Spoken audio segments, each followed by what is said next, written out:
Mari kita sama-sama mencari wajah Tuhan sore hari ini. Kita naikkan pujian syukur kita bagi Tuhan.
Tuhan. Pada sore hari ini Tuhan, kami mau menaikkan doa-doa syafaat kami Tuhan untuk bangsa-bangsa Tuhan.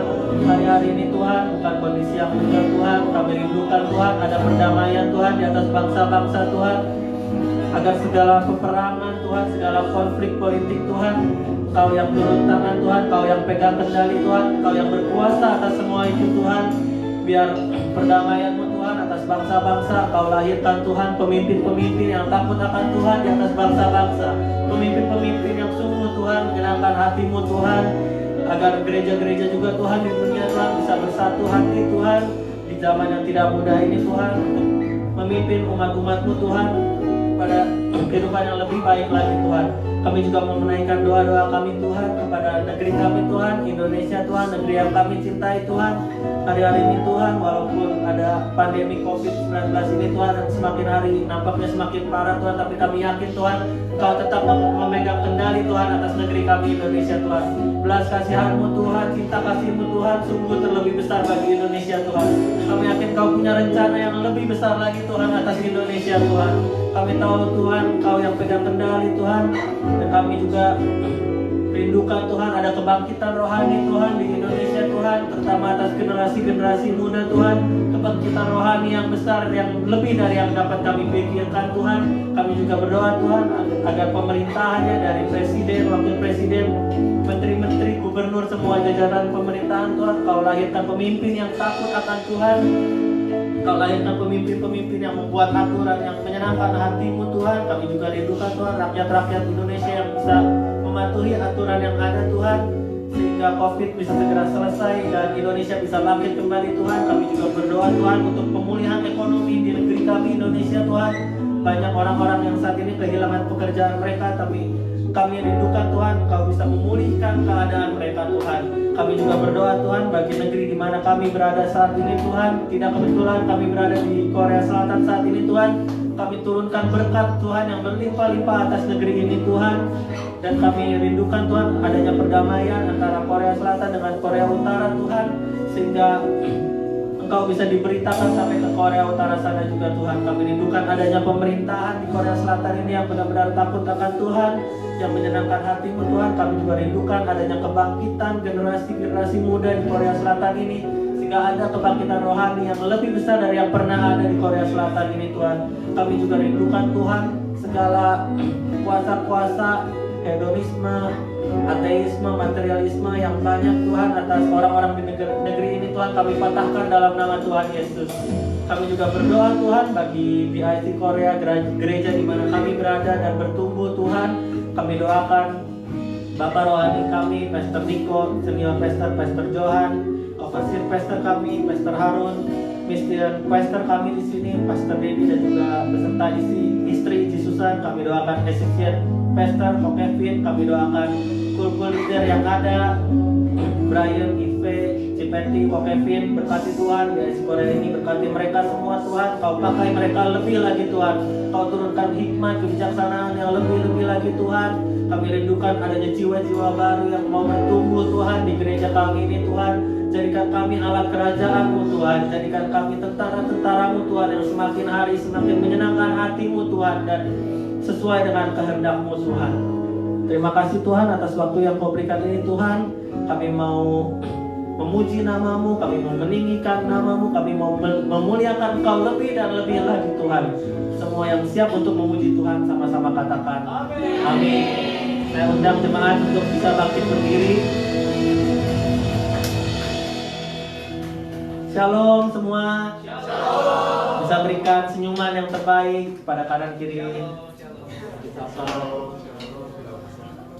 Siap memberikan yang terbaik bagi Tuhan. Amin.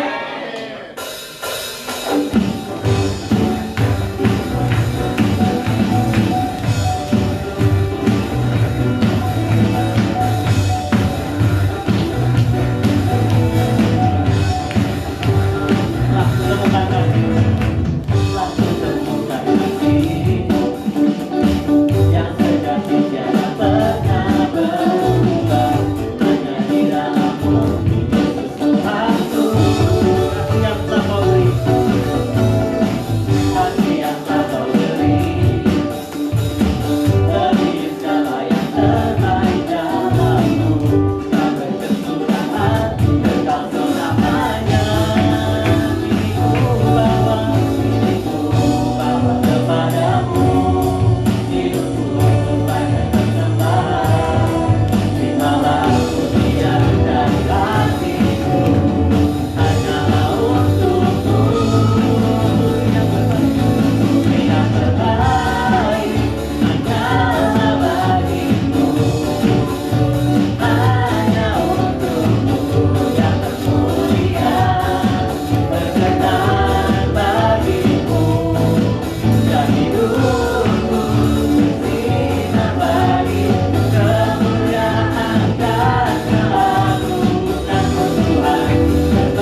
yang telah kau beri, kasih yang telah kau beri, lebih segala yang terbaik dalamku, tak berkesudahan engkau selamanya.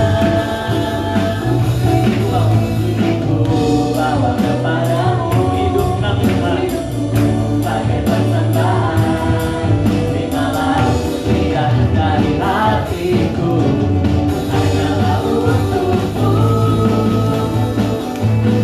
yang terbaik.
Shalom, saudara yang dikasih Tuhan. Kami keluarga GBI BIC Korea menyambut Ibu Susan yang baru pertama kali hadir. Ibu Susan adalah seorang misionari, saudara, diutus dari BIC New York untuk training di kota Sangju, ya. Dan ini ada brosur mission camp yang akan diadakan pada tanggal 1 sampai 4 Juli 2020, dan saudara yang tergerak, saudara mau melihat ya camp ini, saudara nanti bisa ambil, ada di meja belakang.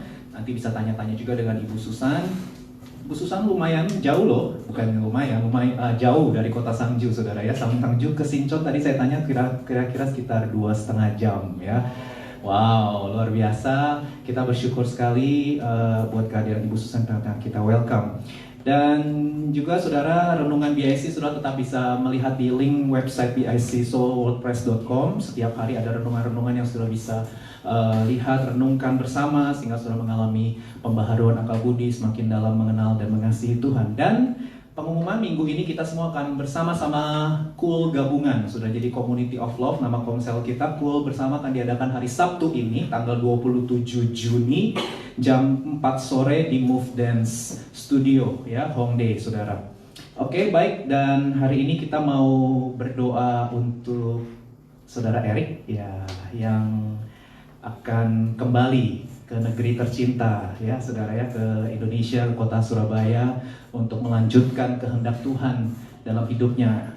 Erik boleh maju ke depan untuk memberikan sedikit sharing kesan selama di Korea. Ya, Erik adalah salah satu buah pelayanan juga, saudara, dari belum percaya lalu dia percaya, terima Tuhan Yesus sebagai Tuhan Juru Selamat, memberi diri dibaptis dan dimuridkan di gereja ini, ya, melayani bahkan, saudara ya. Dan saya melihat banyak perubahan besar terjadi dalam kehidupannya, ya. Tahun 2017 kalau nggak salah saya ketemu dengan Erik, dan 2019 dia dibaptis, ya, dan dia melayani bersama-sama sampai hari ini, dan kita semua diberkati ya melalui kehadiran. Erik boleh maju untuk kasih sedikit kesan, share, dan nanti kita akan doakan juga.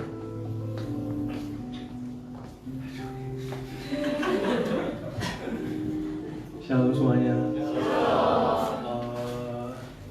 Bingung ya mau ngomong apa. Yang pertama, terima kasih buat Ko Dedi sama Ci Susan yang terus membimbing saya, yang mulai dari belum percaya sampai bisa percaya dan dibaptis. Terus terima kasih juga buat teman-teman yang ada di BIC Korea yang membantu saya selama perjalanan 4 tahun kuliah di sini, yang yang membantu, selalu memberikan moral support untuk saya, dan ya gitu aja sih mungkin. Terima kasih.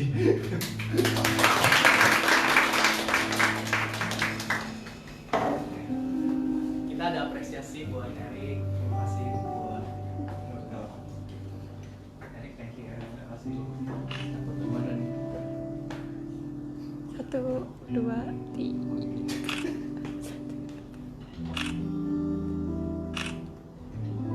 Aduh, banyak apa. Oke. Ya, kita berdoa ya buat Erik supaya dia boleh semakin mengasihi Tuhan dan menyelesaikan kehendak Tuhan. Kita bersyukur boleh mengenal Erik, Tuhan. Kami bersyukur boleh melihat banyak perubahan terjadi dalam hidupnya sampai dia memberi diri, Tuhan, untuk mengikut Tuhan Yesus, memberi diri dibaptis dan melayani Tuhan sampai hari ini. Kami tahu semua itu terjadi karena kasih karunia Tuhan. Dan kami mendukung apa yang menjadi keputusan Erik, Tuhan, untuk kembali ke Surabaya minggu depan. Kami berdoa, Tuhan, supaya perjalanannya lancar dalam perlindungan Tuhan, dan dia boleh diberikan hikmat, Tuhan, untuk memulai sebuah usaha yang baru. Kami berdoa, Tuhan, memberikan kreativitas kepada dia, Tuhan, membuka jalan, mempertemukan dengan orang-orang yang tepat, Tuhan, dalam hidupnya, sehingga dia bisa menjalankan bisnis barunya, pekerjaannya, Tuhan, dengan perkenanan dari Tuhan. Kami bersyukur, kami percaya Erik akan Tuhan pakai untuk memenangkan keluarganya, komunitasnya, orang-orang yang ada di sekitarnya, dan kami akan melihat terang Tuhan semakin hari semakin bersinar dalam hidupnya. Genapi Tuhan seluruh rencana dan kehendak-Mu. Di dalam nama Tuhan Yesus Kristus kami berdoa dan mengucap syukur. Haleluya. Amin.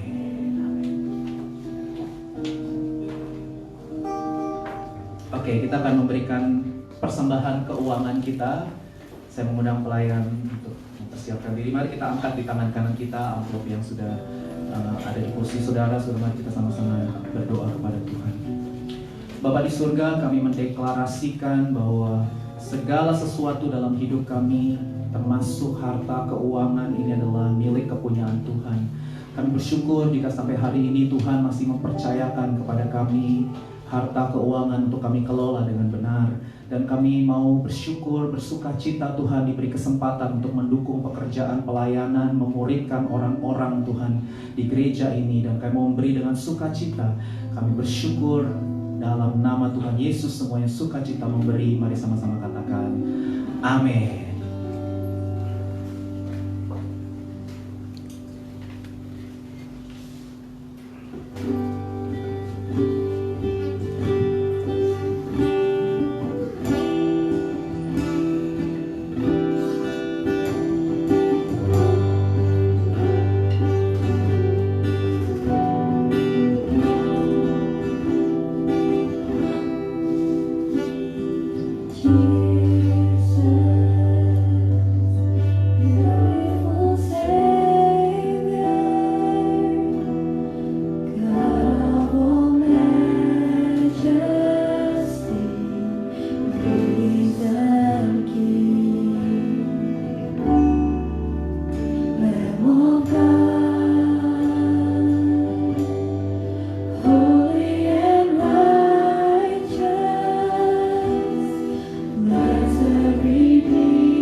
exalted high.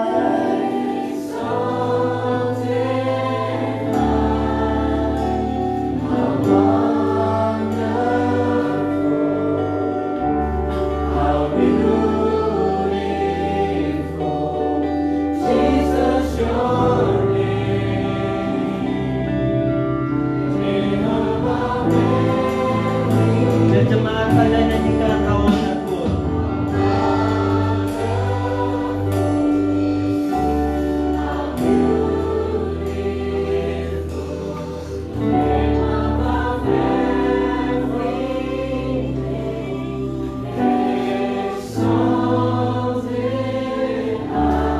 Wonderful.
Setiap lidah mengaku Yesus Kristus adalah Tuhan bagi kemuliaan Allah Bapa. Kami bersyukur karena nama itu tinggal dalam hidup kami melalui Roh Kudus. Dan hari ini kami siap merenungkan firman-Mu. Kami mohon Tuhan memperbaharui akal budi kami, memimpin dan memenuhi, menguasai, mengendalikan, supaya kami bisa mengerti menjadi kehendak Tuhan yang baik, yang berkenan dan yang sempurna. Selaraskan hidup kami dengan pikiran perasaan Tuhan. Datanglah kerajaan-Mu, jadilah kehendak-Mu atas hidup kami di tempat ini, sama seperti di sorga. Dalam nama Tuhan Yesus, Tuhan Juru Selamat dan Raja yang kami sembah, kami cintai, dan kami layani sampai seumur hidup kami. Kami sudah berdoa dan mengucap syukur. Setiap orang yang siap merenungkan firman, mari sama-sama katakan amin.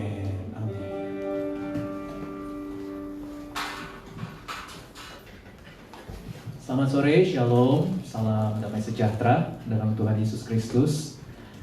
Bulan Juni kita merenungkan 4 tema yang berbeda, ya saudara. Kita udah merenungkan Thankful Heart, Love in Action, dan hari ini minggu ketiga temanya adalah Living a Generous Life, ya, Living a Generous Life, menghidupi kehidupan yang bermurah hati. Mari kita buka bersama Injil Lukas pasal 16. Ayat 1 sampai 14 saya akan baca buat saudara. Dan Yesus berkata kepada murid-muridnya, ada seorang kaya mempunyai bendahara. Kepadanya disampaikan tuduhan bahwa bendahara itu menghamburkan miliknya.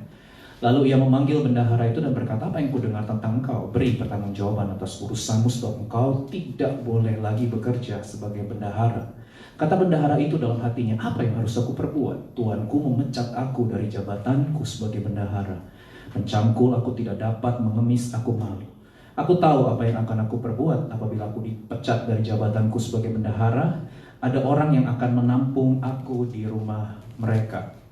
Lalu ia memanggil seorang demi seorang yang berhutang kepada tuannya. Katanya kepada yang pertama, berapa hutangmu?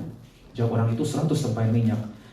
Lalu katanya kepada orang itu, inilah surat hutangmu, duduk buat surat hutang yang lain sekarang juga 50 tempayan.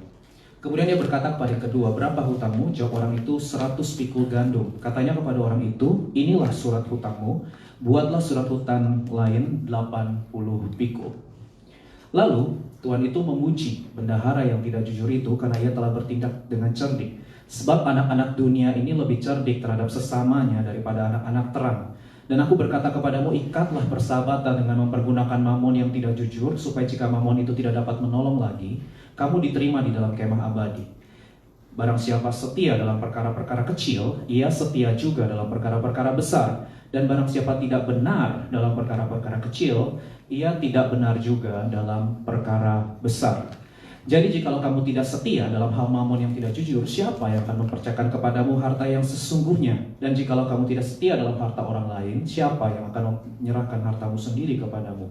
Seorang hamba tidak dapat mengabdi kepada dua tuan, karena jika demikian ia akan membenci yang seorang dan mengasihi yang lain, atau ia akan setia kepada yang seorang dan tidak mengindahkan yang lain. Kamu tidak dapat mengabdi kepada Allah dan kepada mamon. Semuanya itu didengar oleh orang-orang Farisi, hamba-hamba uang itu, dan mereka mencemooh dia, ya, mencemooh Yesus. Nah, saudara,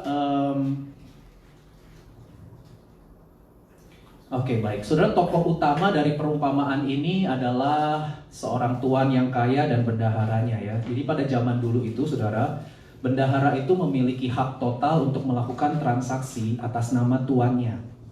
Jadi apa yang dilakukan oleh bendahara ini seolah-olah dilakukan oleh tuannya sendiri, saudara. Nah, seorang bendahara yang baik itu seharusnya memiliki sifat yang jujur, ya, teliti, setia, dan punya itikat yang baik terhadap tuannya seharusnya.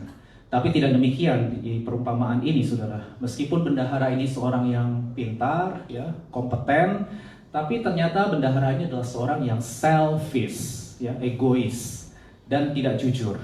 Kalau saudara lihat, dikatakan bendahara ini menghambur-hamburkan harta tuannya, saudara, ya, menghambur-hamburkan harta milik tuannya. Dan akhirnya bendahara ini ketahuan oleh tuannya, lalu tuannya itu panggil bendahara ini, dan tuannya meminta pertanggungjawab atas urusan. Dan bendahara ini dipecat, saudara, ya. Engkau tidak boleh lagi bekerja sebagai bendahara. Nah, saudara, selama si bendahara ini masih punya buku catatan transaksi, buku catatan hutang milik tuannya, maka dia masih bisa melakukan transaksi, saudara, ya, atas nama tuannya. Dan sekarang karena tuannya ini mau pecat dia, artinya buku transaksi itu, transaksi orang-orang yang berhutang sama tuannya itu harus dikembalikan. Nah, karena dia tahu bahwa sebentar lagi dia akan dipecat, saudara, maka dia berpikir, gimana ya dengan masa depannya, saudara? Apa yang harus aku perbuat supaya apabila aku dipecat dari jabatanku, ada orang yang akan menampung aku di rumah mereka. Saudara, jadi bendahara ini dapat ide, ya. Bendahara ini dapat ide. Dia panggil orang-orang yang berhutang kepada tuannya, dan dia berusaha mengubah hutang uang menjadi hutang budi, saudara, ya, supaya nanti setelah dia dipecat ada orang-orang yang akan menampung dia di rumah mereka, ya. Nih, coba lihat, saudara, apa yang dilakukan oleh bendahara ini. Dia panggil orang-orang yang berhutang kepada tuannya, kan bukunya masih di tangan dia. Dia panggil, kemudian dia tanya, berapa hutangmu? Orang pertama, 100 tempayan minyak. Oke, 50% off, ya. Sekarang buat catatan bahwa hutang kamu 50 saja, ya. Jadi dikasih diskon 50%. Seneng nggak, saudara? Pasti seneng banget, ya, dapat diskon 50%. Yang kedua dipanggil juga, berapa hutangmu? 100 pikul gandum. Oke, sekarang buat jadi 80 pikul, artinya 20% off, ya, dikasih potongan diskon, saudara. Nah, tentu orang-orang yang dapat potongan diskon dari hutangnya ini pasti happy banget, gitu kan? Happy banget, saudara. Dan mereka jadi punya hutang budi terhadap si bendahara ini, ya. Nah, yang menarik dan mengagetkan buat saya itu adalah respon dari tuannya, saudara, ya. Coba lihat ayat 8. Lalu tuan itu apa? Memuji bendahara yang tidak jujur itu karena ia telah bertindak dengan cerdik. Jadi yang dipuji bukan ketidakjujurannya, bukan, tapi yang dipuji adalah kecerdikannya. Nah, pertanyaannya sekarang, kecerdikan seperti apa yang dipuji oleh tuannya ini, saudara? Tentu kecerdikan si bendahara ini dalam mempersiapkan masa depannya, ya. Karena dia menggunakan harta milik tuannya yang masih ada di tangan dia, yang masih dia kelola, untuk mempersiapkan masa depan yang dia inginkan. Apa tadi? Supaya waktu aku dipecat, ada orang-orang yang akan hutang budi, yang akan menerima dan membantu aku terima di rumah mereka. Ini bendahara punya visi loh saudara ya. Dia punya visi. Ini bendahara punya visi dan dia juga punya aksi ya, ada tindakan. Jadi visi dan aksinya itu sejalan saudara. Dia tahu bahwa suatu saat dia akan kehilangan kontrol atas harta tuannya, dia tahu itu. Dan selagi dia masih punya kontrol, dia pakai uang itu untuk generous, untuk berbuat kemurahan, ya, melakukan kemurahan hati, generous. Sama siapa? Sama orang-orang yang berhutang sama tuannya itu saudara ya. Dia ubah hutang uang jadi hutang budi atau hutang jasa saudara. Nah sekarang dari perumpamaan ini kita mau belajar 3 hal ya. Saya paling tidak mendapatkan 3 prinsip kebenaran dari perumpamaan ini. Siapkan catatan saudara karena kita semua adalah murid Tuhan Yesus. Dan salah satu tanggung jawab murid Yesus adalah belajar ya, belajar kebenaran firman. Dengan kita mencatat itu artinya kita menghormati firman. Dengan kita mencatat itu artinya kita serius mau merenungkan dan melakukan firman Tuhan. Dan percayalah kalau saudara lakukan itu dengan taat, dengan setia, maka saudara pasti akan bertumbuh dewasa secara rohani menjadi serupa dengan Tuhan Yesus. Apa yang Tuhan Yesus mau ajarkan sih dari perumpamaan ini saudara? Ada 3. Yang pertama adalah prinsip pengelola atau stewardship ya. Prinsip pertama yang Tuhan Yesus mau ajarkan kepada setiap kita adalah kita ini adalah bendaharanya Tuhan. Ya, bilang sama kanan kiri, kamu tuh bendaharanya Tuhan. Ya. Saudara, kita ini bukan owner ya, kita ini bukan pemilik ya. Segala sesuatu yang ada dalam hidup kita itu adalah milik kepunyaan Tuhan. Amin. Ya, itu Alkitab dengan jelas menyatakan itu bahwa segala sesuatu yang ada dalam hidup kita itu bukan milik kita sendiri, tapi itu milik Tuhan yang dipercayakan kepada kita. Katakan dipercayakan. Jadi kita ini manajer ya, kita ini penata layan ya, steward ya, kita ini pengelola, kita ini bendahara yang diberi tugas dan tanggung jawab untuk mengelola resources ya, mengelola kepercayaan termasuk harta keuangan tentunya untuk kemuliaan nama Tuhan. Amin. Karena kita harus menyadari bahwa segala sesuatu yang ada dalam hidup kita termasuk harta keuangan ini saudara kita bisa peroleh. Semuanya itu adalah karena kemurahan Tuhan, betul nggak? Saudara bisa bekerja, saudara bisa menghasilkan uang, tapi kan semuanya itu bisa saudara lakukan karena saudara hidup kan? Halo, betul? Saudara perlu oksigen kan? Saudara perlu udara yang saudara hirup, jantung yang berdetak, itu semua berasal dari mana? Itu berasal dari Tuhan ya. Tanpa semua itu kita nggak bisa hidup. Ya kalau kita nggak hidup, kita nggak bisa bekerja dong.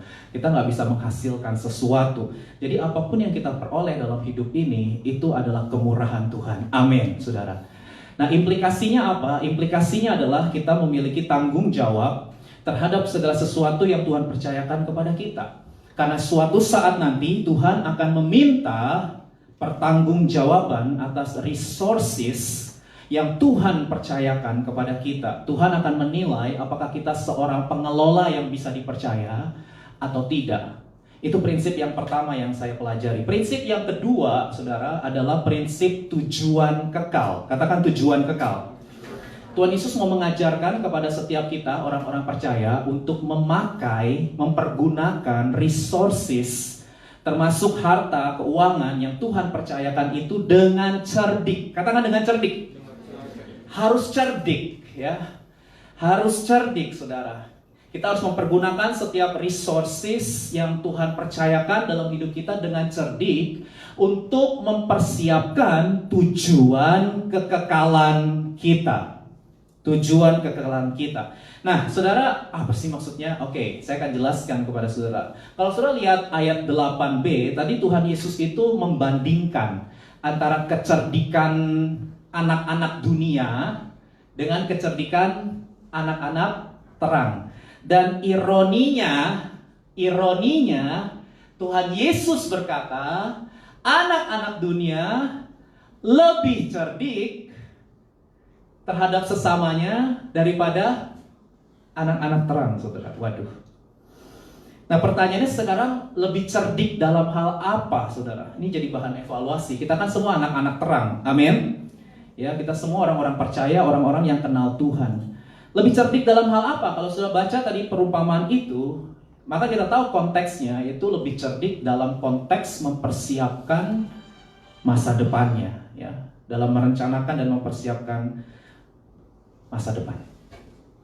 Nah, saudara dikasih Tuhan, orang-orang dunia, anak-anak dunia, orang-orang yang belum percaya Yesus. Mereka orang-orang yang belum kenal Tuhan, ya. Orang-orang yang belum kenal Yesus, saudara, yang belum percaya Kristus, mereka cuma punya satu tujuan kehidupan, yaitu here and now. Karena mereka nggak percaya Tuhan. Mereka nggak percaya adanya Tuhan. Mereka nggak percaya ada kehidupan kekal. Mereka nggak percaya ada kehidupan setelah kematian. Jadi tujuan hidup mereka, saudara, ya mereka tuh berusaha sekuat tenaga untuk menikmati hidup here and now, cuman di dunia ini aja. Karena setelah mati selesai, bagi mereka tuh nggak ada kekekalan, nggak ada Tuhan. Nangkep ya, saudara ya? Itu orang-orang dunia. Ada prinsipnya kan? Orang-orang nggak kenal Tuhan itu prinsipnya apa? Your best life is now. Your perfect life is now. You only live once. Saudara cuma hidup sekarang doang, sekali ini doang, nggak ada lagi kehidupan setelah ini, ya. Dan kehidupan yang terbaik, kehidupan yang sempurna itu adalah sekarang. Saya pernah jelasin mengenai prinsip Nowism, ya. Nowism itu adalah prinsip dari, itu belief system dari orang-orang yang nggak percaya Tuhan, orang-orang yang nggak percaya ada kekekalan, ya, ada kehidupan setelah kematian. Nah, orang-orang dunia, anak-anak dunia ini, saudara, pada saat mereka menghadapi krisis seperti yang dihadapi oleh bendahara ini, karena sebentar lagi mau dipecat, itu kan krisis ya, bentar lagi mau di PHK, saudara. Nah, menarik buat saya adalah ketika mereka menghadapi krisis, ini anak-anak dunia ya, mereka itu merencanakan dan mempersiapkan masa depan yang mereka inginkan buat diri mereka sendiri. Dan masa depan itu bukan eternal future, bukan. Tapi here and now, di dunia ini, saudara. Jadi bendahara ini punya self-control. Ketika dia tahu bahwa dia itu akan kehilangan pekerjaan, dia akan dipecat, saudara, dia langsung berhenti menghambur-hamburkan atau memboroskan uang milik tuannya. Halo, betul nggak? Ada self-control, saudara ya. Dia langsung menggunakan uang tuannya itu untuk mempersiapkan masa depannya, ya, di dunia yang sementara ini.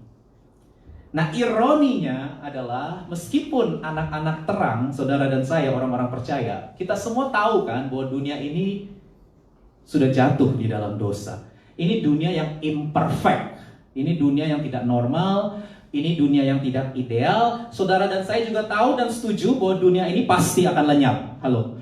Dunia ini pasti berakhir. Dunia ini pasti berlalu. Dan kita akan menikmati kehidupan kekal bersama-sama dengan Tuhan. Saudara yakin? Saudara setuju? Saudara percaya ada kehidupan kekal? Tapi berapa banyak dari saudara yang betul-betul memikirkan dan merencanakan, mempersiapkan masa depan kekekalanmu?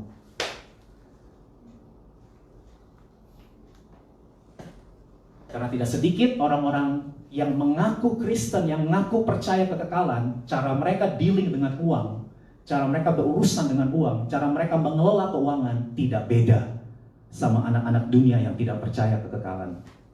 Sama. Ya, saudara. Jadi ini harus menjadi sebuah evaluasi buat kita. Nah, saudara, pertanyaannya sekarang, bagaimana kita bisa menggunakan resources, sumber daya? Ya, kalau konteks ini memang harta ya, keuangan, harta milik. Bagaimana caranya kita menggunakan resources, harta keuangan untuk tujuan kekekalan, saudara?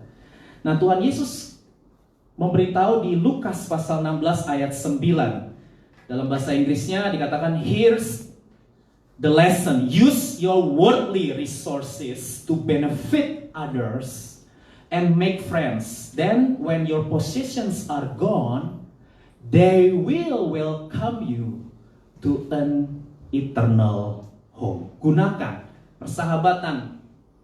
Ikatlah persahabatan dengan mempergunakan harta milik. Mamon itu bahasa Aramnya adalah, mamon itu dari kata Aram, saudara, artinya harta milik, ya, uang, kekayaan. Gunakan uang, harta milik, kekayaan itu, ya, ikatlah persahabatan supaya ketika mamon itu lenyap atau tidak bisa menolong kamu lagi, your possessions are gone, they will welcome you to eternal home. Saudara dan orang-orang yang dimana saudara bersahabat itu akan diterima di kemah abadi. Nah saudara, Tuhan Yesus itu mengajarkan kepada kita sebuah prinsip sebagai anak-anak terang, anak-anak Tuhan, orang-orang yang kenal Tuhan. Kita harus memakai worldly resources. Kita harus memakai harta keuangan yang Tuhan taruh dalam hidup kita itu dengan generous. Katakan generous.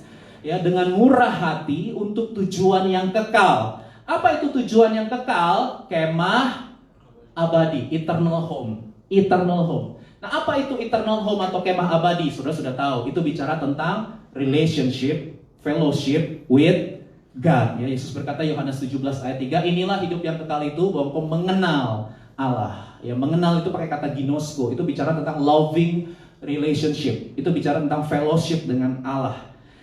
Nah, Tuhan Yesus berkata kepada kita untuk mempergunakan dengan generous, ya, harta keuangan, resources untuk membawa orang-orang yang ada di sekitar kita itu supaya mereka bisa punya fellowship dengan Allah. Ini misi. Ya, supaya mereka punya relationship dengan Allah. Supaya mereka bisa terima Yesus sebagai Tuhan dan Juru Selamat, memberi diri dibaptis, dimuridkan, dan menjadi dewasa secara rohani. Itu. Ya, itulah perkara kekal yang harus menjadi fokus kita, saudara. Membawa orang-orang yang ada di sekitar kita supaya mereka punya fellowship atau relationship dengan Tuhan, saudara.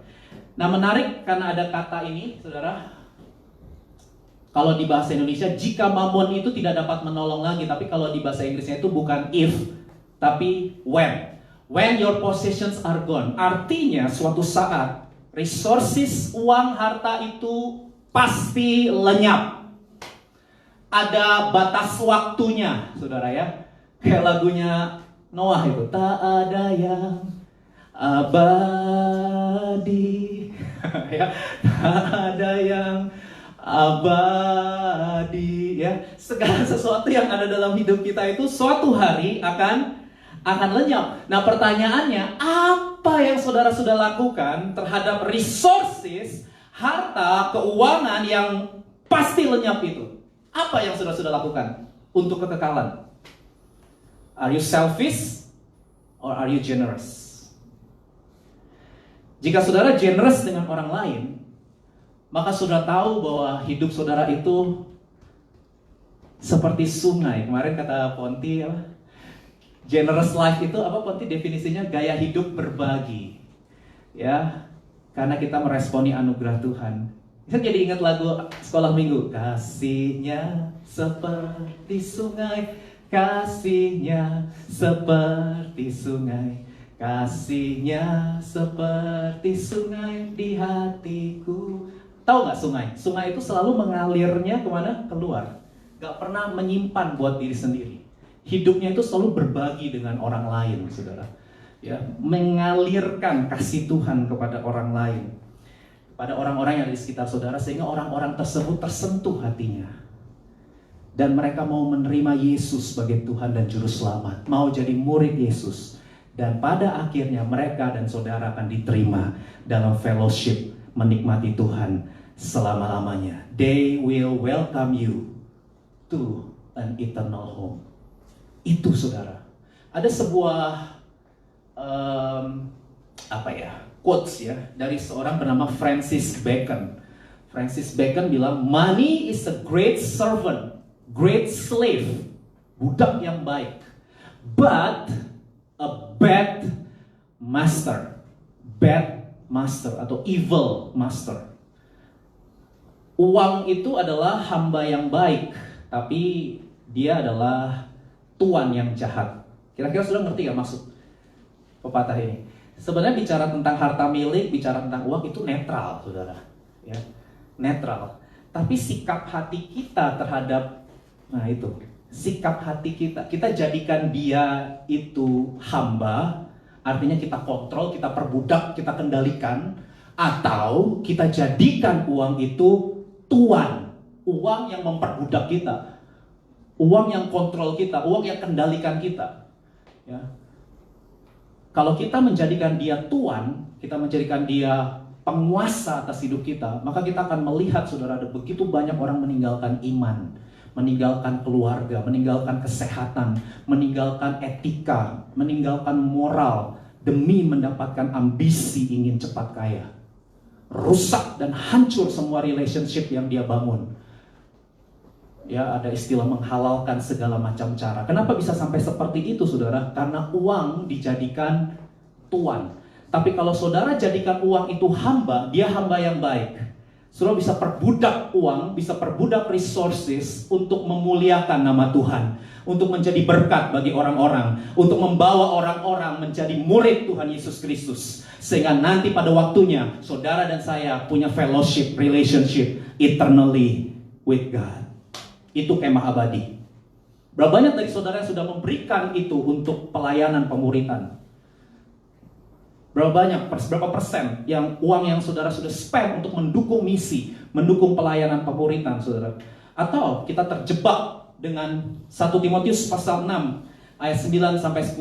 Tetapi mereka yang ingin kaya, bukan ingin memuliakan Tuhan, tapi ingin kaya.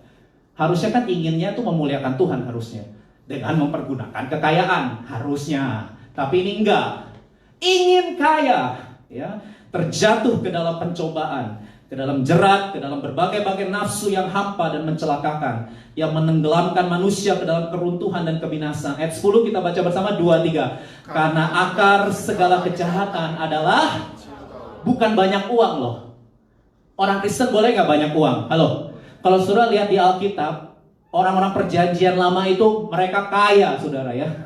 Ya, Abraham kaya, Yakub kaya, mereka orang-orang kaya. Tapi mereka memperbudak kekayaan mereka untuk memuliakan nama Tuhan. Ya, jadi tidak ada salah dengan punya banyak uang, tapi akar segala kejahatan itu adalah cinta uang. Halo? Sebab oleh memburu uanglah beberapa orang telah, itu yang tadi saya bilang, menyimpang dari iman dan menyiksa dirinya dengan berbagai-bagai duka. Saudara, jadi cara kita mengelola keuangan itu berdampak sama kehidupan kekal. Catat nih. Cara kita mengelola keuangan itu mempunyai dampak terhadap kehidupan kekal, saudara. Dari mana dasarnya? Ini dasarnya. Lukas 16 ayat 10 sampai 12. Kalau saudara lihat ayat-ayat ini, Tuhan Yesus itu memberikan 3 perbandingan yang paralel atau sejajar, ya. Yang pertama, perkara kecil versus perkara besar. Yang kedua, mamon tidak jujur versus harta yang sesungguhnya. Yang ketiga, harta orang lain versus hartamu sendiri. Jadi ada 3 perbandingan yang dikontraskan.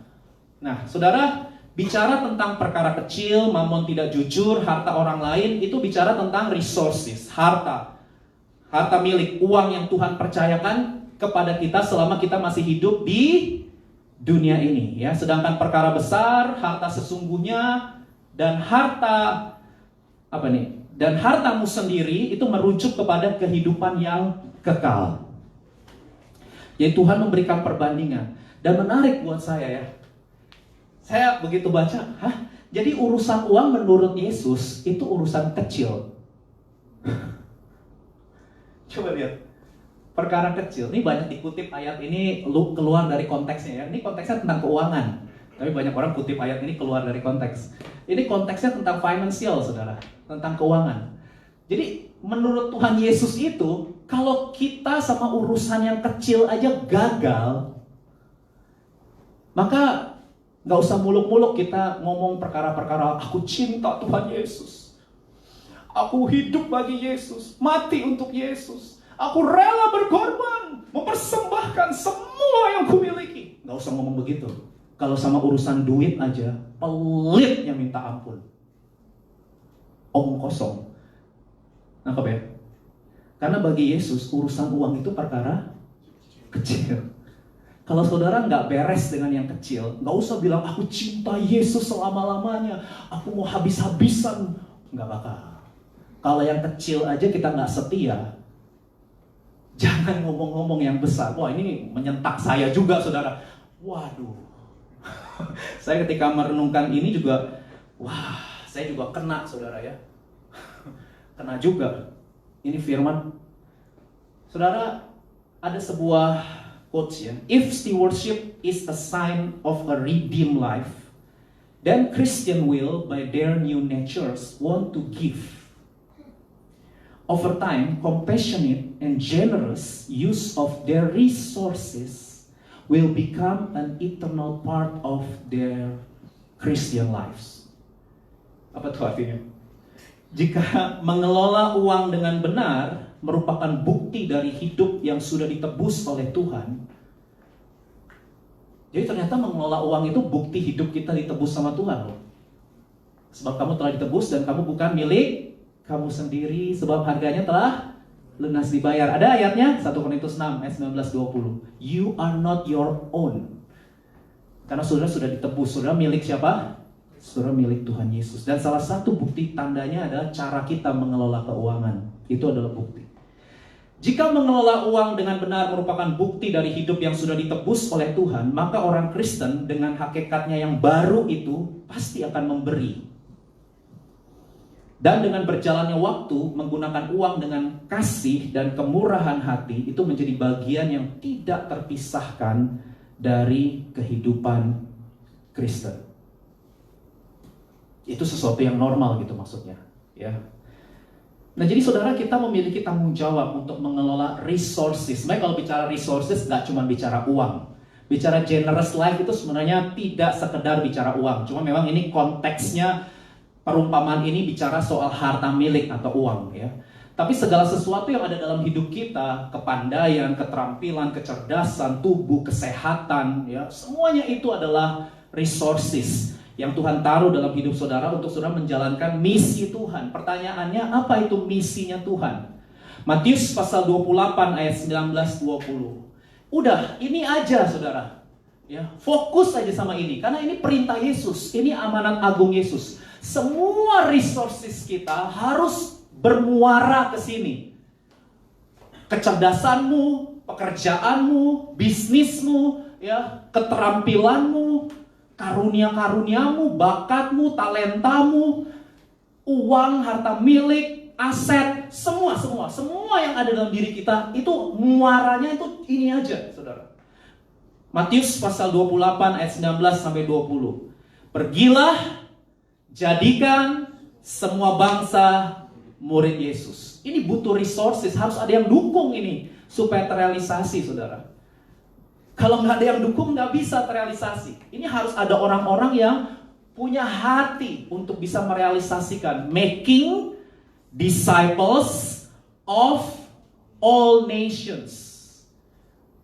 Itulah visi dari BIC Korea. Raise up a fervent disciples of Jesus Christ who will reach out and impact communities, cities, and nations for the kingdom of God. Visi RRI, Raise Up, Reach Out, Impact itu berdasarkan dari amanat agung ini, saudara. Discipleship itu hatinya Tuhan. Discipleship, dimuridkan dan memuridkan orang, itu kehendak Tuhan. Kalau sampai hari ini saudara masih bingung apa kehendak Tuhan ya buat hidup saya, itu kehendak Tuhan. Melalui hidup saudara, saudara berbagi dan membawa orang-orang itu mengenal kasih Tuhan sehingga mereka mau terima Yesus sebagai Tuhan dan Juru Selamat secara pribadi, memberi diri dibaptis seperti yang Eric lakukan di BIC ini. Kita bersyukur, saudara. Saya juga terus berdoa ya, karena baptisan air hanya kita lakukan di musim panas saja setiap tahun ya. Kita nggak melakukan di musim yang lain karena kita membaptis orang itu di laut, saudara ya. Karena susah cari kolam baptisan ya seperti di Indonesia kita bisa. Kalau di sini hanya musim panas, jadi bulan Juni, Juli, Agustus, 3 bulan ini, saudara. Setiap tahun kita ada baptisan. Gak tahu dengan tahun ini ya. Saya berdoa, saya juga gak tahu akan muncul COVID-19 seperti ini ya. Tapi saya terus berdoa, saudara ya. Karena gereja yang sehat itu adalah gereja yang membaptis dan memuridkan. Kalau gereja tidak membaptis, tidak memuridkan, itu pasti gereja-gerejaan. Apa gereja-gerejaan? Gereja mainan, ya, yang isinya konflik, gosip, saling melukai, saling menyakiti, ya, kepo satu sama lain, saling menjatuhkan satu sama lain. Itu tuh udah gereja nggak sehat, itu sarang penyamun. Karena gereja yang sehat itu fokusnya selalu memuridkan, winning one more person for Jesus. Terus winning one more person for Jesus. Setiap tahun kita selalu bicarakan winning one more person for Jesus. Ya. Dan itu adalah isi hati Tuhan, itu adalah kehendak Tuhan. Apakah saudara sudah mempergunakan resources yang ada pada saudara untuk mendukung pelayanan ini, saudara? Saudara, Tuhan yang kita sembah adalah Tuhan yang generous. Amin. Lukas 6 ayat 36. Hendaklah kamu murah hati sama seperti Bapamu adalah murah hati. Nah, saya tuh waktu mikir gini soal kemurahan hati ini kayak pelajaran etika moral ya. Saya sempat mikir, ada gak sih bedanya antara murah hatinya orang percaya sama murah hatinya orang yang tidak percaya? Ayo, kita harus jujur nih sama realita. Orang-orang tidak percaya murah hati gak? Murah. Ya, murah hati. Saudara lihat ada orang-orang ateis, orang-orang gak percaya Yesus tapi bantu orang lain, nolong orang lain. Halo, betul? Mereka memberi hidup mereka. Halo, betul? Orang Kristen malah kalah. Iya, saya harus mengakui itu. Ya, gereja mungkin tidak tidak semurah hati orang-orang yang gak percaya Tuhan. Jadi saya sempat mikir ketika mempersiapkan tentang generous life. Ini kayak pelajaran etika moral kan, kayak pelajaran PPKN gitu. Apa sih murah hatinya? Maksudnya ada nggak sih bedanya antara murah hatinya orang percaya dengan murah hatinya orang yang tidak percaya? Menurut saudara ada bedanya nggak? Apa bedanya? Ini bukan cool ya. Nah, saudara, sifat murah hati itu kan anugerah umum. Manusia itu kan gambar dan rupa Allah. Halo, betul ya? Semua manusia itu gambar dan rupa Allah. Semua. Cuma masalahnya kan gambar dan rupa Allah yang sudah jatuh di dalam dosa. Kalau sudah ikut kelas kom, kan saya mengajar. Artinya jatuh dalam dosa itu bukan mereka kehilangan gambar dan rupa Allah. Tapi gambar rupa Allahnya tetap ada, tapi menyimpang. Orientasi hatinya atau pusat hidupnya itu menyimpang. Mereka tetap gambar dan rupa Allah, tapi pusat hidupnya bukan lagi Kristus. Bukan lagi God-centered. Dosa itu hakikatnya apa? Self-centered. Itu saudara harus tahu. Jadi kita nggak perlu heran kalau melihat orang-orang nggak percaya Yesus murah hati. Iya, karena mereka juga gambar dan rupa Allah. Halo. Tapi motivasi mereka atau orientasi mereka itu beda sama kita yang sudah percaya Yesus. Ya, motivasinya beda, saudara. Karena bagi orang Kristen, bagi pengikut Yesus, bagi murid Yesus, kemurahan hati itu ungkapan syukur kepada Tuhan. Katakan ungkapan syukur. Jadi kalau orang Kristen itu sama Tuhan ada covenant, saudara, ada covenant, ada ikatan perjanjian. Hubungan kita sama Tuhan itu hubungan yang relate, punya namanya intimacy, punya namanya keintiman, terkoneksi dengan Tuhan. Segala sesuatu yang kita lakukan itu selalu kita kaitkan dengan Tuhan. Semua. Kita bekerja, kita studi, ya kita yang berkeluarga nanti, semua aktivitas kita itu selalu kita kaitkan dengan Jesus at the center of it all. Kita selalu kaitkan dengan Jesus at the center, selalu. Satu-satunya yang ku andalkan, itu kekristenan. Selalu kita kaitkan, bicara relationship, bicara tentang finance, bicara tentang kesehatan, healthy life, ya, bicara tentang apa saja, pekerjaan, apapun profesi saudara. Saudara bekerja di pabrik, di kantor, saudara di kampus, saudara studi, saudara research, setiap hari saudara melakukan project ini, project itu. Semuanya itu saudara dan saya kerjakan dengan segenap hati sebagai ucapan syukur kepada Tuhan. Amin. Itu bedanya. Karena kita sudah menerima kemurahan Tuhan, makanya kita bisa memberi. Karena kita nggak bisa memberi apa yang kita nggak punya. Halo? Kita hanya bisa memberi apa yang kita punya. Jadi hanya orang-orang yang sudah menerima kasihnya Tuhan yang bisa memberikan kasih kepada orang lain. Hanya orang-orang yang sudah menerima kemurahan Tuhan yang bisa bermurah hati kepada orang lain. Jadi kalau ada orang ngaku Kristen tapi tidak generous, maka perlu dipertanyakan, siapa Tuhan yang dia sembah? Halo, jangan-jangan cuma ngaku-ngaku aja. Ya. Mari kita selidiki hati kita. Karena Ponti kemarin sharing bagus ya. Generous life adalah gaya hidup berbagi dengan orang lain sebagai respon dari anugerah Tuhan. Betul ya? Respon dari anugerah Tuhan. Nah saudara, bahasa Indonesia itu kan bagus. Terima kasih. Itu bagus tuh bahasa Indonesia. Terima, kemudian kasih. Terima, jangan ditumpuk terus, kata Ponti apa? Kita bukan danau, kita sungai. Jangan ditumpuk terus. Ya, mampet nanti. Terima, kasih, dan tidak pernah berkekurangan. Ya. Nah ini yang terakhir, saudara. Benar ini yang terakhir. Yang ketiga adalah prinsip pengabdian. Coba kita lihat Lukas 16 ayat 13. No servant can serve two masters, for either he will hate the one and love the other, or he will be devoted to the one and despise the other. You cannot serve God and money. Kamu gak bisa mengabdi kepada Allah dan kepada Mammon. Mammon itu bicara treasure, bicara tentang harta milik keuangan. Nah, Yesus mau mengajarkan prinsip pengabdian bahwa Allah dan Mammon itu tidak bisa disatukan. Tidak bisa digabung. Karena Mammon dan Allah itu ada di pihak yang berlawanan. Jadi saudara tidak mungkin bisa melayani keduanya. Yesus berkata kita harus memilih satu di antara dua pilihan. Apakah kita menyembah Tuhan atau menyembah Mammon? Apakah kita cinta Tuhan atau cinta uang? Nah saudara, ketika saya menyiapkan renungan ini, saya dapat inspirasi saudara. Kenapa ya banyak orang ngakunya Kristen tapi tidak mau lepas dari belenggu cinta uang? Ini saya coba melakukan refleksi diri juga terhadap diri saya, ya. Karena kalau bicara kenajisan, kepahitan, orang mau didoain, Tuhan doain pelepasan dong supaya saya bebas dari belenggu kekhawatiran. Kalau belenggu kekhawatiran, belenggu kenajisan, belenggu kepahitan, belenggu kuasa-kuasa gelap tuh orang mau didoain. Tapi saya belum pernah dengar ada satu orang datang minta begini, tolong doain saya supaya saya lepas dari belenggu cinta uang. Gak ada.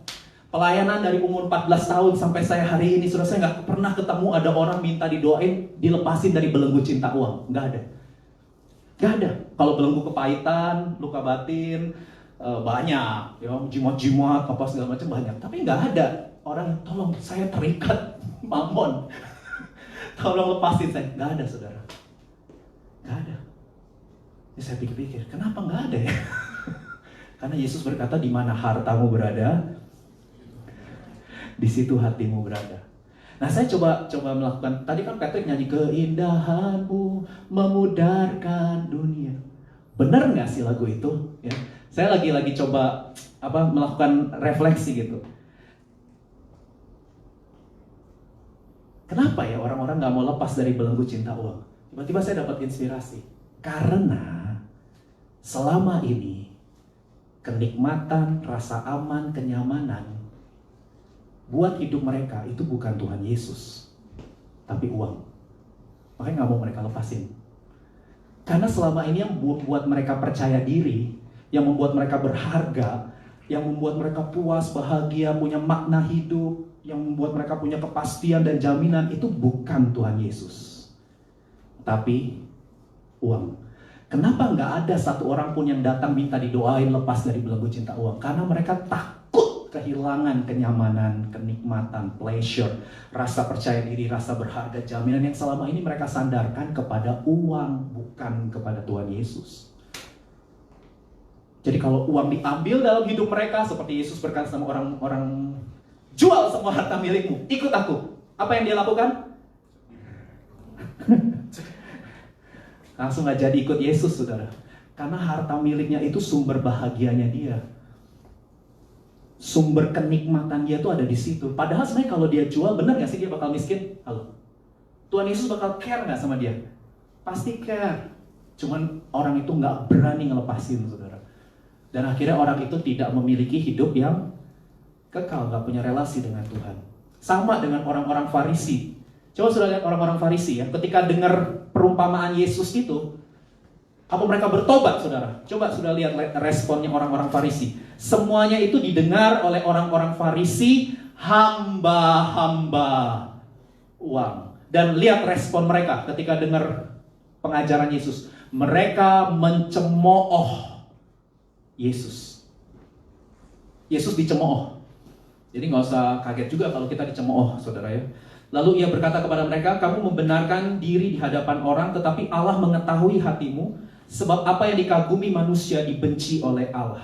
The Pharisees who were lovers of money, dalam bahasa Inggrisnya itu hamba uang adalah lovers of money. Saudara, saya tiba-tiba dapat inspirasi begini. Kalau ada orang ngaku Kristen, ngaku percaya Yesus, tapi masih mencintai uang, bukan banyak uang loh ya, beda. Banyak uang oke-oke aja. Tapi mencintai uang, menurut saya ini inspirasi. Dia belum ketemu sama Kristus yang asli. Kristusnya dia Kristus palsu pasti, imitasi. Ini saya kasih logika ya, logika sederhana. Kalau saudara udah ketemu makanan yang enak banget, saudara udah ketemu makanan nih Intan ya. Kalau udah ketemu makanan yang berkualitas tinggi, maka itu makanan abal-abal pasti lengser. Ngerti gak? Saudara lepasin itu yang abal-abal. Karena saudara sudah terima yang enak banget. Ini ngerti dong kalau logika begini kan soal makanan kita semua ngerti kan? Atau saudara pemain piano nih kayak Rivaldo. Kalau saudara sudah ketemu piano yang berkualitas tinggi, itu piano ecek-ecek saudara udah gak mau main. Udah gak tertarik mainnya. Karena saudara udah punya piano yang berkualitas tinggi, saudara nggak mau lagi main sama yang ecek-ecek, nggak tertarik. Sudah pudar keindahanmu. Kita pasti akan fokusnya sama piano ini, karena ini yang terbaik. Nangkep nggak saudara? Nah dari situ saya coba, kenapa ya orang ngaku Kristen tapi tetap cinta uang? Karena mereka belum berjumpa dengan Kristus yang asli. Kristus palsu, Kristus fantasi, Kristus imitasi.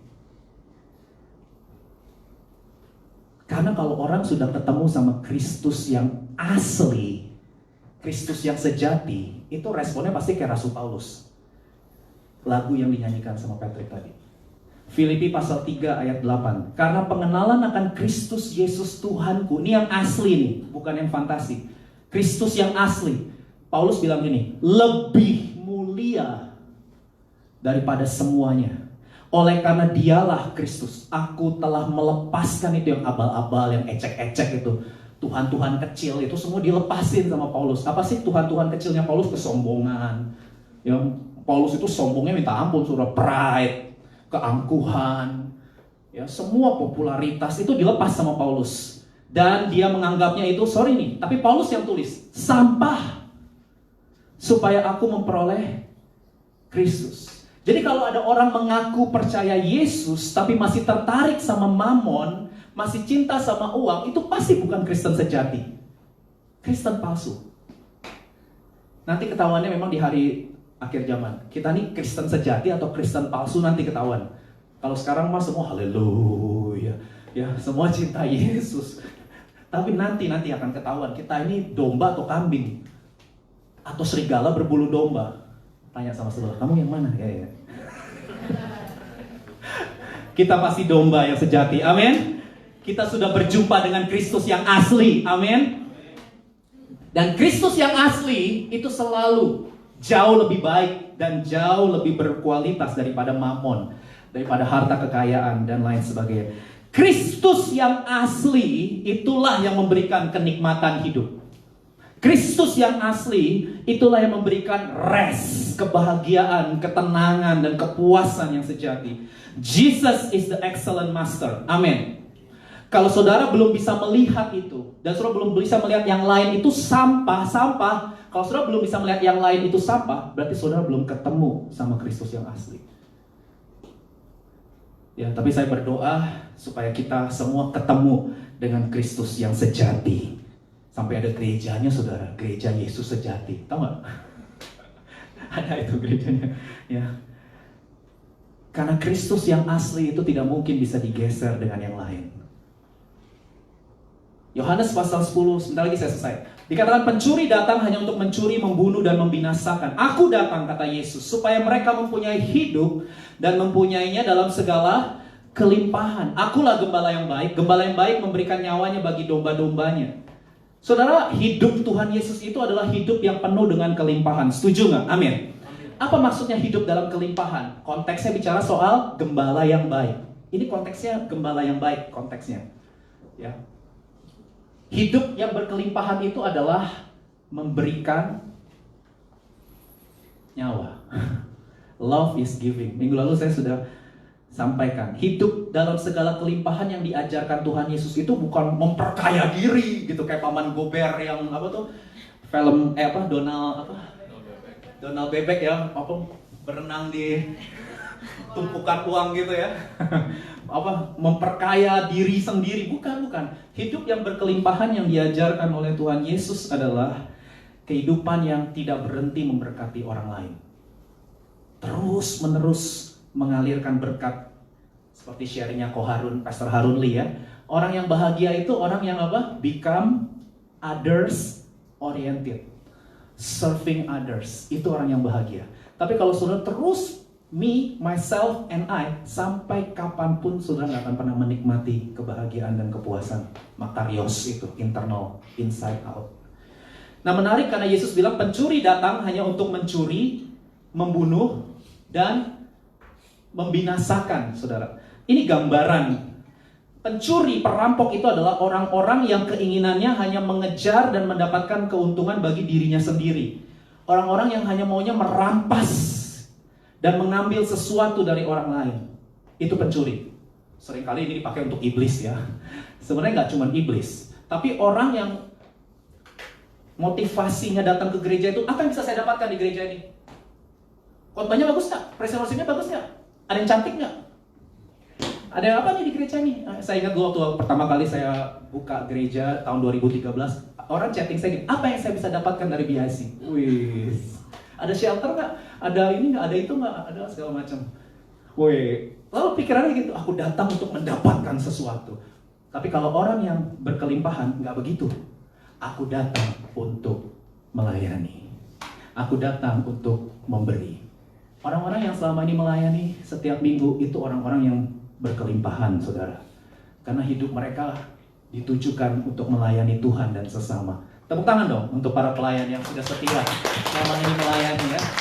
Saudara, luar biasa. Saya senang ada tim, ada orang-orang yang punya hatinya Tuhan. Karena Matius pasal 5 ayat 7, Yesus berkata, berbahagialah orang yang murah hatinya, karena mereka akan beroleh kemurahan. Saya undang para pelayan maju ke depan.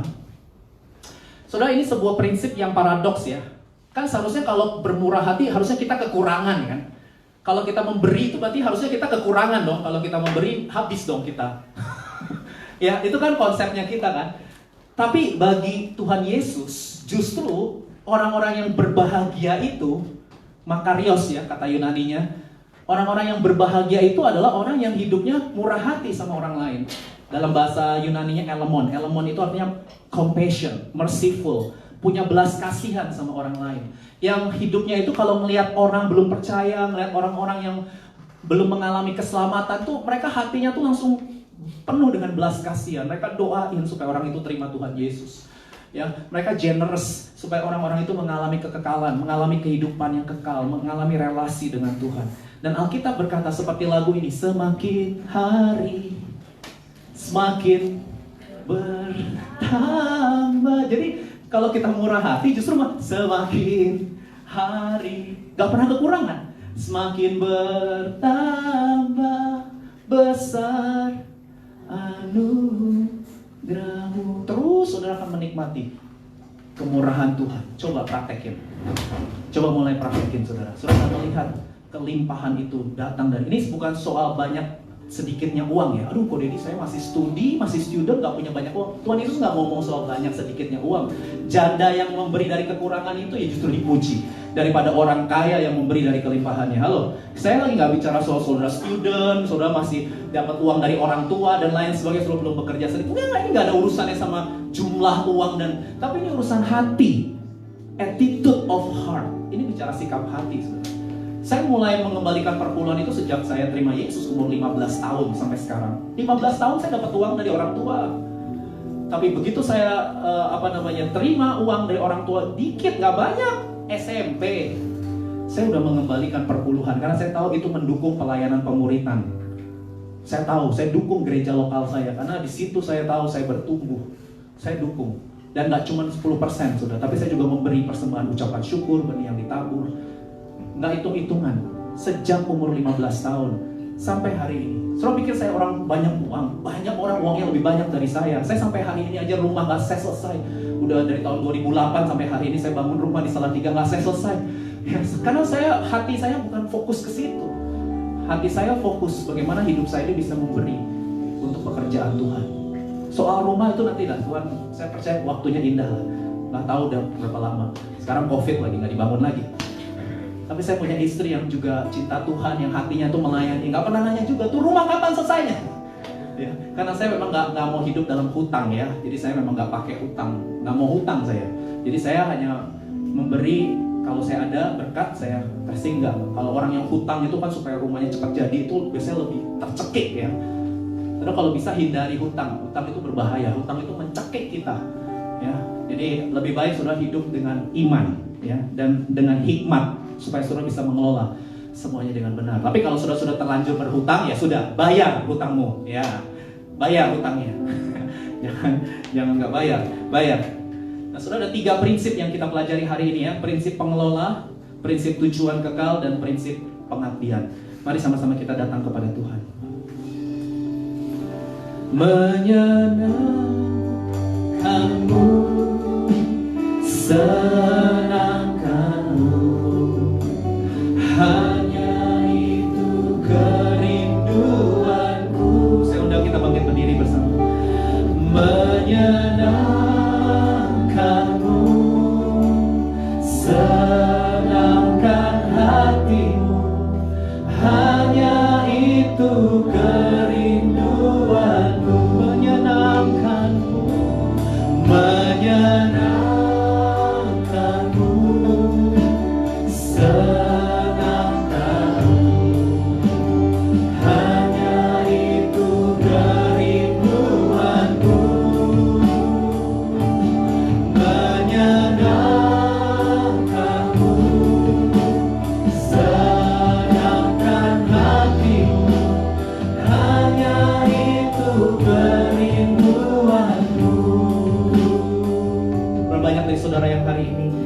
meresponi firman Tuhan. Saudara tahu saudara pengelola, dan saudara tahu saudara hidup hanya bagi kemuliaan nama Tuhan, untuk tujuan kekal.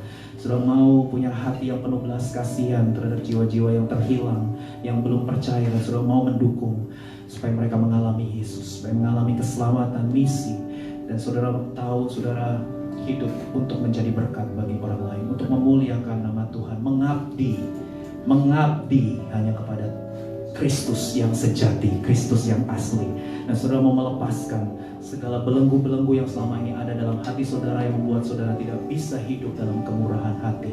Kalau saudara mau taruh tangan kanan saudara di dada, saya akan berdoa buat saudara. Bapa, kami semua sudah mengalami kemurahan-Mu Tuhan. Kemurahan-Mu itu lebih dari hidup. Kami sudah mengecap melihat kasih-Mu, anugerah-Mu yang tidak pernah habis, selalu baru setiap hari, selalu bertambah kasih karunia dan anugerah-Mu. Tuhan, hari ini kami mengerti kalau kami punya tujuan yang kekal Tuhan. Kami tahu ketika Tuhan mempercayakan resources, harta keuangan, itu untuk kami gunakan bagi kemuliaan nama Tuhan. Untuk membawa orang-orang mengalami Tuhan, percaya kepada Yesus, menjadi murid Yesus. Biarlah hati yang penuh dengan anugerah Tuhan ini terus melimpah dalam hidup kami, sehingga di dalam hidup kami sampai akhirnya kami boleh berkata, kami mengabdi hanya kepada Tuhan Yesus. Kami menyembah dan melayani hanya kepada Tuhan Yesus. Terima kasih Tuhan, meteraikan firman ini, biarlah firman ini membebaskan setiap kami yang terbelenggu dengan kekhawatiran akan keuangan, terbelenggu dengan keserakahan, terbelenggu dengan cinta uang. Hari ini kami mengalami kebebasan, hari ini kami mengalami kemerdekaan, kami dilepaskan, dan kami hidup dalam damai, sejahtera, dan sukacita, karena kami tahu pemeliharaan Tuhan nyata sempurna buat hidup dan masa depan kami. Terima kasih Tuhan. Kami bersyukur untuk hari ini, bersyukur untuk Ibu Susan yang sudah hadir di tengah-tengah kami. Tuhan memberkati selama training misi Tuhan di kota Sangju, dan nanti kelak akan diutus ke Irak Tuhan, melayani sebagai misionari di negara Irak. Kami berdoa supaya kasih karunia Tuhan melimpah buat hamba-Mu ini Tuhan. Dan sebentar kami pulang, kami rindu terima berkat dari Tuhan. Mari buka hati, tengadahkan kedua belah tangan saudara, dan terimalah berkat dari Allah kita. Tuhan memberkati engkau dan melindungi engkau. Tuhan menyinari engkau dengan wajahnya dan memberi engkau kasih karunia. Tuhan menghadapkan wajahnya kepadamu dan memberi engkau damai sejahtera. Pulanglah, kasihilah Tuhan Allahmu dengan segenap hati, jiwa, kekuatan, dan akal budimu. Dan kasihilah sesamamu manusia seperti kau mengasihi dirimu sendiri. Mulai dari sekarang sampai Maranatha, datanglah segera ya Tuhan Yesus. Kami semua merindukanmu. Dalam nama Yesus, semua yang mau hidup jadi berkat bagi orang lain, sama-sama katakan amin. Haleluya. Be generous, keep winning. God bless you.